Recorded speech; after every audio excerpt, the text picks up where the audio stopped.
The obsidian citadel had stood for 10,000 years at the edge of the Ravenous nebula, a monument to a civilization that had crumbled to dust long before humanity ever reached for the stars.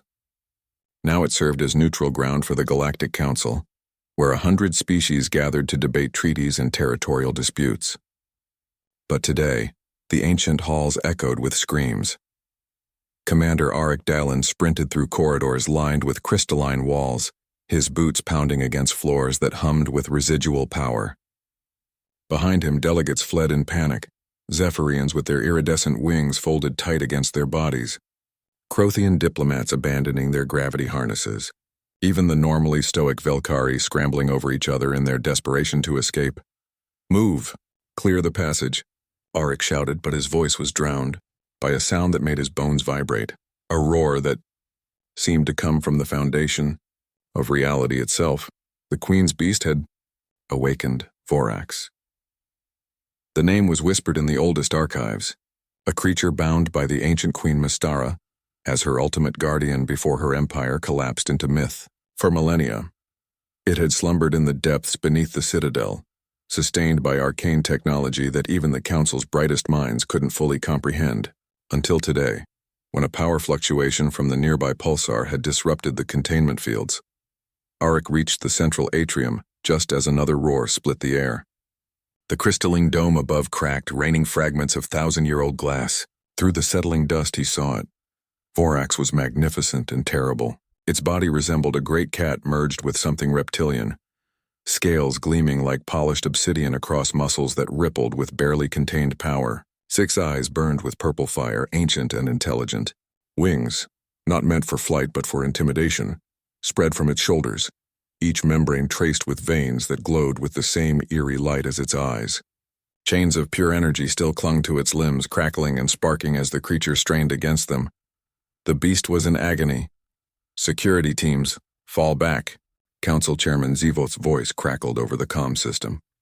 "We're evacuating the citadel. Prepare to collapse the lower levels and bury the creature." Auric's jaw tightened. "You'll kill it." "It's a monster, Commander Dallin. It has already killed 7 guards." "It's protecting itself," Auric said, moving closer despite every instinct screaming at him to run. He could see it now. The way Vorax thrashed wasn't random violence. The energy chains were burning through its flesh, white-hot and designed for a smaller creature from a younger age. The beast had grown during its long sleep, and its own restraints were slowly torturing it to death. "Commander, your species' reputation for recklessness doesn't extend to suicidal stupidity," Zevot snapped. "Withdraw immediately," but Auric was already moving. Humans had earned their place on the Galactic Council not through superior technology or ancient wisdom, but through something the older races had mostly forgotten: the willingness to act when action seemed impossible. He slid his plasma rifle off his shoulder and fired, not at Vorax, but at the control nodes embedded in the walls. Sparks exploded as ancient circuits overloaded. The energy chains flickered, Vorax's 6 eyes fixed on him. In that gaze, Auric saw intelligence that predated human civilization. He saw pain, rage, and something else. Recognition, perhaps, of intent if not species. "I know you understand," Auric said, walking forward with his hands raised, rifle hanging loose on its strap. "I'm going to help you, but you need to trust me."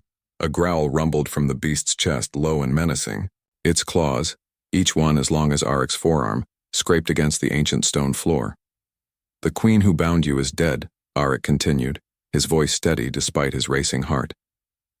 "Her empire is dust. These chains serve no purpose except to cause you pain." He reached the nearest control node, a crystalline pillar that pulsed with dying light. The energy chain connected to Vorax's right forelimb was anchored here. Auric placed his hand on the pillar, feeling the heat of 10,000-year-old technology humming beneath his palm. Vorax could kill him with a single swipe. Every tactical bone in Auric's body knew this. The beast's muscles were coiled, ready to strike. "I'm Commander Auric Dallin of Earth," he said, meeting those burning purple eyes. "And I'm telling you, you don't belong in chains." He drove his combat knife into the pillar's core. The crystal shattered with a sound like singing glass. The energy chain dissolved in a shower of sparks. Vorax roared, but this time it wasn't pain. It was relief. The beast's head swung toward Arik, and for a heartbeat the human commander thought he'd miscalculated. Then Vorax lowered its massive head in what could only be described as a nod of understanding. Arik moved to the next pillar, then the next. With each shattered node, another chain fell away. Vorax stood perfectly still, allowing this strange bipedal creature to work. The beast's breathing, which had been ragged and pained, began to steady. When the final chain dissolved, Vorax stretched for the first time in 10 millennia. The movement was sinuous and powerful, wings spreading to their full span, casting shadows across the entire atrium. "Commander Dallin, what have you done?" Sivoth's voice was barely a whisper over the comm. Arik turned to look up at Vorax, this ancient being that could have been humanity's destruction. The beast lowered its head until those 6 burning eyes were level with his own. And then Vorax did something that would be recorded in every galactic archive for the next 1,000 years. The creature pressed its enormous forehead gently against Arik's chest. A gesture of respect, of gratitude, of loyalty freely given rather than forced. "I just made a friend," Arik said quietly.